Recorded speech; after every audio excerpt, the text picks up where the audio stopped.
Kalau kamu pengen punya banyak temen, selalu datang ke teman barumu itu tidak boleh minta berapa ya? 3 atau 4 hal, aku lupa. Open mind and action.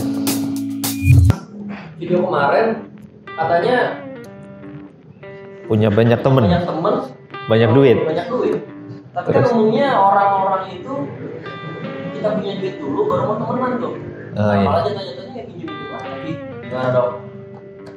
Oke. Aduh, pertanyaan cerdas. Oke, pertanyaan yang bagus.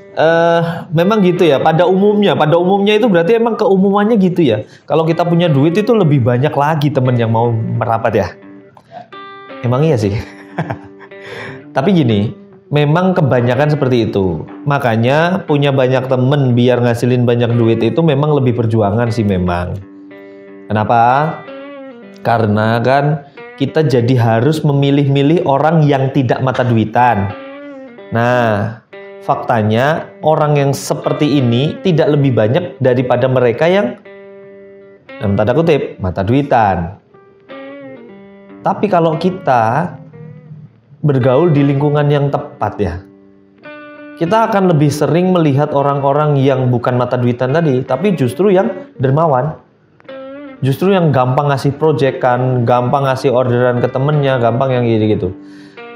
Kenapa? Karena lingkungannya tepat juga. Yang kedua, gimana caranya mereka bisa mau temenan sama kita.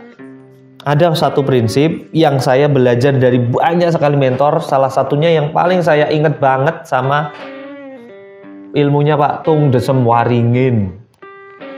Kalau kamu pengen punya temen, jadi kan ada ilmunya MBBKM ya. Nanti kita bahas deh kalau ada waktu ya.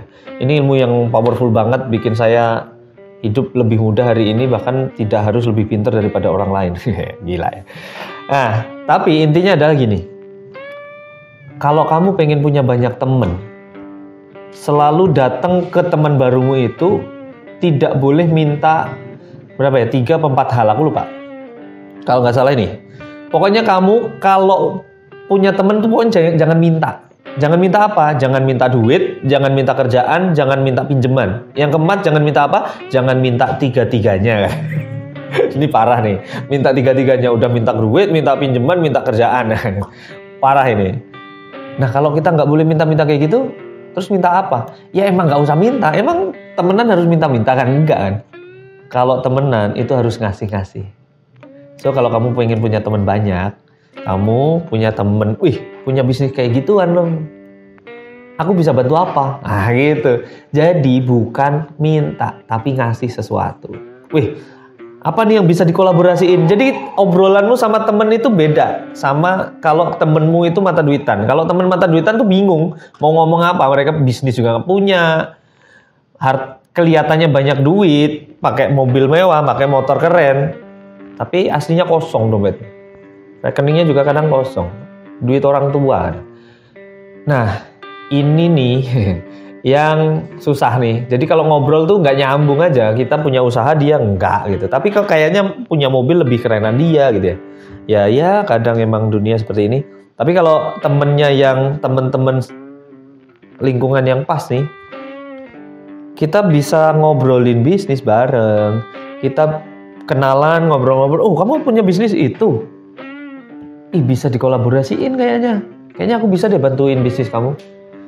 Ini bantuin pun nggak akan rugi. Karena biasanya kalau udah ngomongin bisnis, mereka-mereka itu orang yang jelas gitu.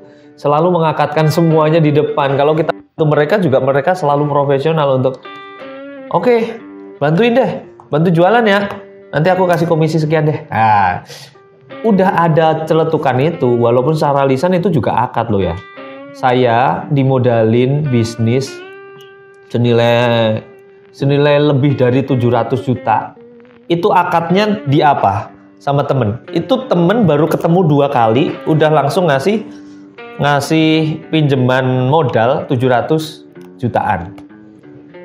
Tapi berupa barang ya, tapi bayar belakang gitu. Itu akadnya cuma saya chatting ke dia, yaudah akadnya gimana? Ya udah chatting aja. Kamu bikin tulisan menyepakati apa namanya, bukan uang pinjaman sih, lebih ke bagi hasil ya. Saya akadnya tuh syirkah. Kalau secara syar'i muamalahnya syirkah. Akadnya bagi hasil nih. Nah, saya bagi hasil tuh.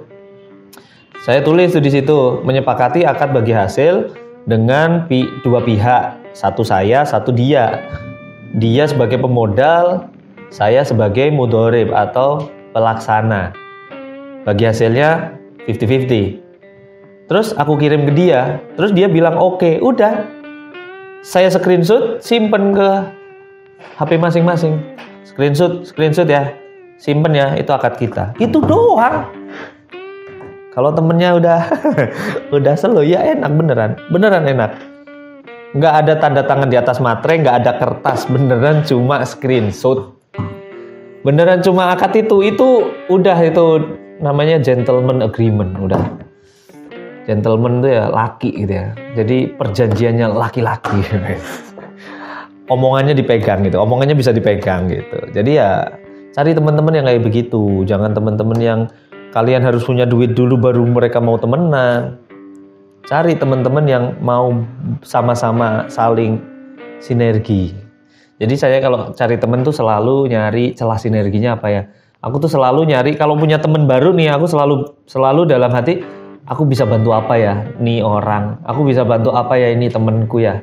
Kalau aku nih nggak ngerti atau aku nggak punya sumber daya, maksudnya aku lagi nggak bisa bantuin jualan dia, atau dia punya dagangan tapi aku nggak bisa bantu jualan, aku paling gini, atau bahkan dia yang minta bantuan saya dan aku nggak bisa bantu, itu aku akan cari cara untuk bantu tetap. Kalau nggak bisa, cariin bantuan. Makanya kamu butuh punya banyak temen tuh gitu. Orang datang, bro bantuin aku dong gini. Waduh, kalau aku langsung bantuin kayaknya lagi nggak bisa, aku lagi sibuk banget. Tapi aku tenang aja, aku punya temen kayaknya bisa bantuin kamu. Aku kenalin ya, nah. Akhirnya kan saling kenal. Akhirnya itulah namanya network, net yang work, jaringan yang bekerja. Kalau nggak bekerja bukan network, gitu kan? Gitu teman-teman. Atau biasanya kalau saya nggak bisa minta nyariin bantuan, saya cukup sharing ilmu biasanya. Kan satu sama lain para pebisnis ini punya ilmunya masing-masing. Jadi ya gini aja, kamu punya tim nggak? Punya tim sales kah? Karena bidangku adalah sales, selling. Sini aku ajarin caranya jadi customer service yang baik, yang jago closing, nggak cuma closing satuan, tapi closing bisa bulking gelondongan gitu ya. Gimana caranya satu pelanggan itu beli lebih banyak daripada yang sebelumnya. Terus nggak cuma beli banyak, tapi beli terus-terusan. Nggak cuma beli terus-terusan, tapi juga beli rame-rame. Jadi bisa ngajakin teman-temannya referral dan repeat order. Nah, gimana? Mau nggak aku training? Oh, boleh. Biasanya sih nggak ada akad. Maksudnya karena aku juga ngomongnya bantu. Ya, oke, aku datang, kadang dijemput, sharing, pulang, amplop. Jadi tetap saling. Mereka profesional banget. Punya temen kayak mereka tuh enak banget. Kamu nggak ngomongin akad aja, mereka keluar duitnya. Apalagi diakadin, lebih gede duitnya. Gitu. Dan terbukti setelah aku sharing beberapa kali tanpa akad nih, pokoknya datang aja. Kalau nggak salah 2 kali, 3 kali. Sekarang ada satu temen yang dulu waktu tahun berapa ya? Oh, pertama pandemi. Saya sering datang ke mereka, ya sekedar hadir, pokoknya ya intinya dikasih ongkos lah, dia kasih ongkos, bolak-balik santai mas, penginapan oke lah gampang. Intinya aku nggak modal lah untuk datang ke sana.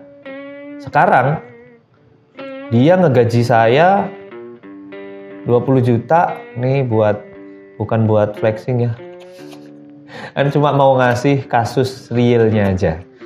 Dia gaji saya 20 juta hanya untuk kerja saya 4 hari di kantor dia, 4 hari dalam sebulan digaji segitu. Dulunya cuma sharing doang.